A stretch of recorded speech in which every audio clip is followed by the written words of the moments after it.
Personne n'aurait pu imaginer que Yujiro Oma tenterait de s'immiscer dans le combat entre Baki et Oma. En témoin, Baki cria de colère, accusant Yujiro de franchir la ligne. Mais Yujiro était visiblement excité, lui qui rêvait depuis longtemps d'expérimenter le légendaire Nico Steel. C'est alors que Kuroki Jansei fit aussi son apparition soudaine dans l'arène. Deux combattants transcendants venus de mondes différents allaient-ils régler leur compte? Quelques instants plus tôt, lors du duel entre le plus fort des adolescents, Baki, et l'Azura Tokita Oma, tous deux avaient déployé leurs techniques ultimes Oma avec elle, emprunt divin. Tandis que Baki activait son cerveau démoniaque et son dos démoniaque. Simultanément, ils chargèrent l'un vers l'autre.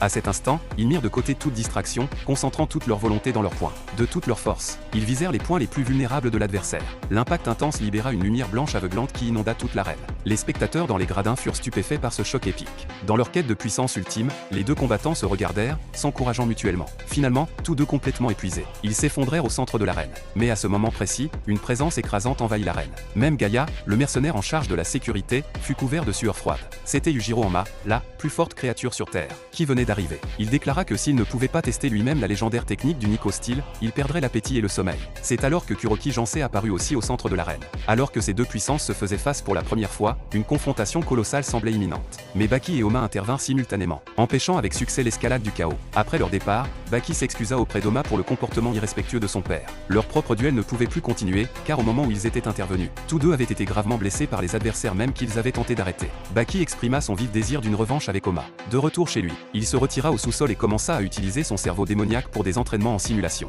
Il continuera à employer son cerveau démoniaque pour combattre une version imaginaire d'Oma.